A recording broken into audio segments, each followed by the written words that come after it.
I, 35M, have been married to my wife, Emily, 33F, for 8 years. No kids, just a dog, a nice house, and what I thought was a solid marriage. Turns out, while I was busting my ass at work, my wife was getting serviced by our 24-year-old pool cleaner, Jake. Yeah, let that sink in. So, I work long hours in finance. Nothing crazy, but enough to give us a comfortable life. Emily, on the other hand, is a self-proclaimed homemaker. Her words, not mine, even though I do most of the cooking and cleaning. She spends her days going to yoga, getting her nails done, and, apparently, finding creative new ways to humiliate me. I first started noticing weird behavior a few months ago. Emily suddenly became very interested in our pool. We've had it for years, and she never gave a damn about it. Now she's out there, checking the water temperature, or making sure the chemicals are balanced, every damn day. Mind you, we pay for a pool service, so the only thing she needed to do was sit on a lounge chair and sip margaritas. Then, there was the outfit change. Emily, who normally just wears sweatpants at home, started dressing like she was auditioning for a Sports Illustrated swimsuit issue. Bikini tops, tiny shorts, the whole 9 yards. And whenever I joke about it, she'd roll her eyes and say, "Odd, you never appreciate when I try to look good for you." For me? Lady, you've been walking around the house in my old t-shirts for the past 7 years, and now suddenly you're dressing like a Victoria's Secret model? Then there was Jake. Our pool guy is a 24-year-old ex-college swimmer who looks like he was carved out of marble by Michelangelo himself.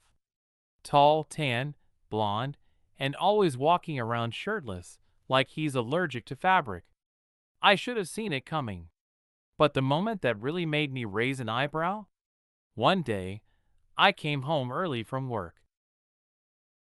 Emily didn't hear me pull up, so when I walked inside, I saw her standing at the window, watching Jake clean the pool with this stupid, dazed smile on her face. I said, "Hey, what's up?" She jumped like I caught her shoplifting, then turned and went. "Oh my God, you scared me. I was just making sure he does a good job.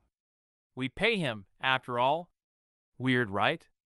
I shrugged it off, but something didn't sit right. And then I found the towel. A week after catching Emily watching Jake with hard eyes, I came home early again, this time intentionally. Something wasn't adding up, and my gut wouldn't let it go. I walked inside, and everything seemed normal. Emily was in the kitchen, scrolling through her phone like she didn't have a care in the world. But then I noticed something odd. A damp white towel draped over the back of our couch. Now, before you roll your eyes, let me explain. This wasn't one of our towels. We only own navy blue and gray towels. I even checked the tag. It was from some luxury spa brand I'd never heard of. "Hey, Em, whose towel is this?" I asked, holding it up. She barely looked up from her phone. "Oh, that? It's mine." Lie number one. I raised an eyebrow. "Since when do you own a white towel? And why is it on the couch?" She huffed like I was interrogating her for tax fraud. "I bought it last week. I was sunbathing, and I guess I left it there." God, you always make a big deal out of nothing. I let it slide, but my gut told me she was full of it. And as fate would have it, the very next day, the towel mystery solved itself. I stepped outside around noon to grab a package from the porch, and guess who I saw in our backyard, walking toward the gate? Jake. His shirt was off, his hair was wet, and, wait for it, he was carrying a stack of white towels. He saw me, flinched, and immediately tried to play it cool. "Yo, Mr. Carter. Just finished up the pool," he said, giving me a nod like we were best buds. I nodded back, eyeing the towels. "Hey, Jake, where'd you get those towels?" For a split second, his confident smile flickered. Then, like a well-trained liar, he recovered fast. Oh, these? My company provides them. For drying equipment. Lie number 2. I smirked. Huh? That's weird because Emily said she bought a white towel last week. His entire face tensed up, like a kid caught stealing candy. Oh, maybe she did. I dunno, man. I don't keep track of towels. And then, the cherry on top, Emily bolted out of the house. Hey, babe, she called, voice way too perky. She was wearing that stupid tiny bikini again and flashing a nervous smile. Everything okay? Jake seized the moment. Yeah, I was just heading out. He practically sprinted to his truck. I turned back to Emily. So, about that towel, she scoffed, crossing her arms. Oh my God, are we really still talking about this? It's a towel, David. Do you need me to write a novel about it? I stared at her, something inside me cracking. That was when I realized this wasn't just paranoia.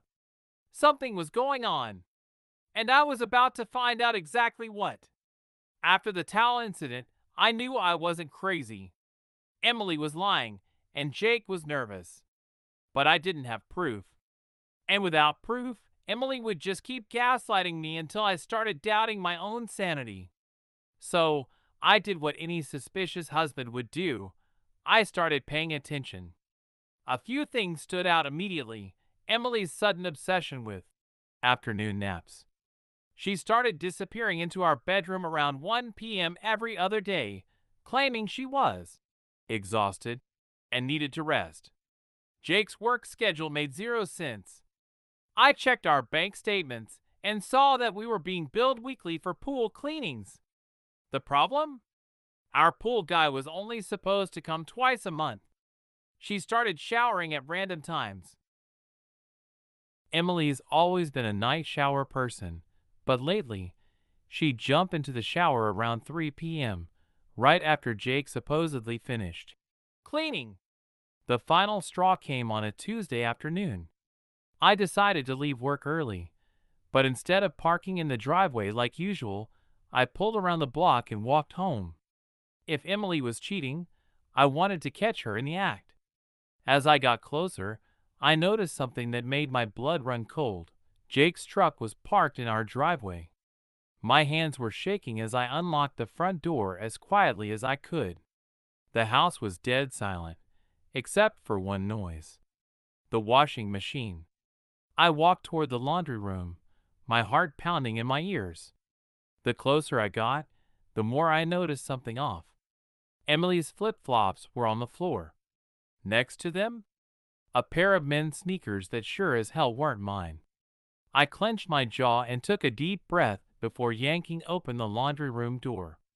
And there she was, Emily, standing in her robe, fumbling to shove a pile of clothes into the washer. She spun around like she'd been electrocuted. Jesus, David. What the hell? She shrieked, pressing a hand to her chest. I didn't say a word. I just stepped forward and yanked the washer open before she could close the lid. And there it was. A wet pair of men's swim trunks. Jake's. Emily's face went white. David, it's not what it looks like. I held up the trunks, shaking with rage. Oh, really? Then why the hell are our pool guys' shorts soaking wet in our washing machine? She opened and closed her mouth, trying to find a lie that would make sense. He spilled something on himself. I offered to wash them. What was I supposed to do? Let him walk around soaking wet? I stepped closer, lowering my voice. So where is he now, Emily? Her lips parted, but no sound came out. That's when I heard it. A noise from down the hall. A door creaking. The master bedroom. My stomach dropped. I turned away from Emily and stormed toward the bedroom door. I threw it open. And there he was. Jake. Half naked. standing next to my bed. Jake stood frozen like a deer in headlights. His shirt was gone. His shorts were gone. The only thing covering him was a crumpled bedsheet wrapped around his waist. My bed? My goddamn bed? My fists clenched so hard my nails dug into my palms. Emily ran up behind me, her voice shrill. David, don't freak out. It's not what you think.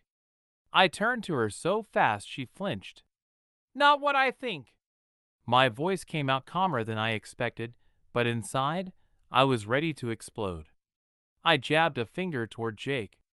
Then explain why this asshole is half naked in our bedroom, Emily. She stammered, her mouth opening and closing like a fish out of water. He was just, his clothes got wet.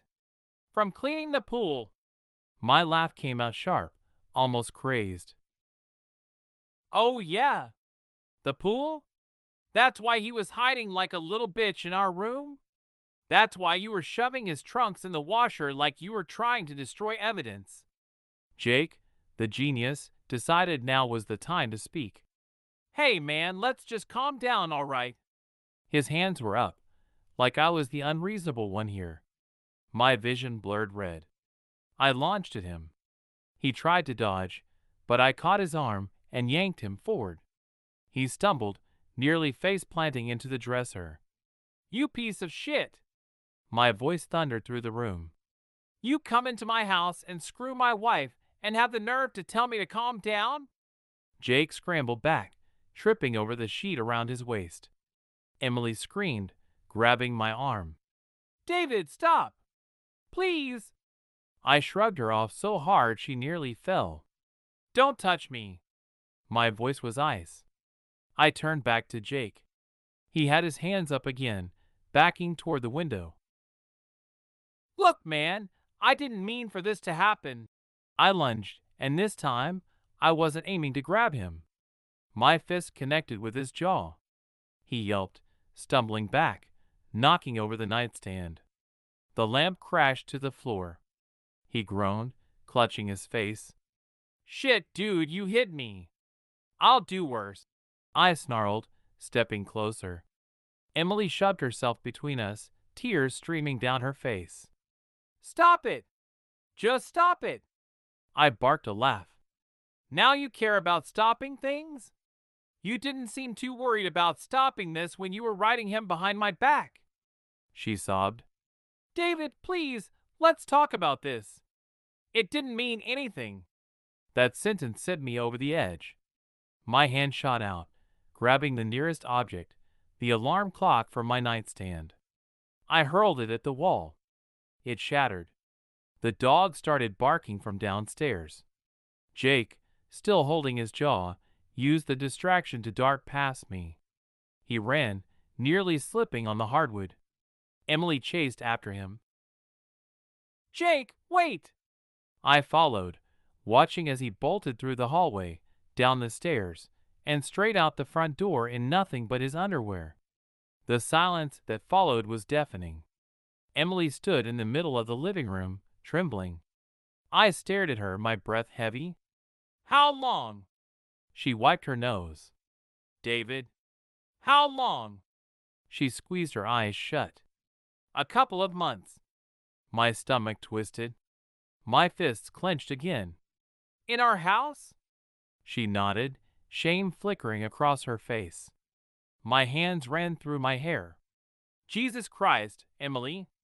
She sniffled. It wasn't serious. It was just, I don't know, something exciting. Something different. My laugh came out bitter. Exciting. That's rich. I turned toward the door, grabbing my keys. Where are you going? Her voice cracked. Anywhere but here. And with that, I walked out,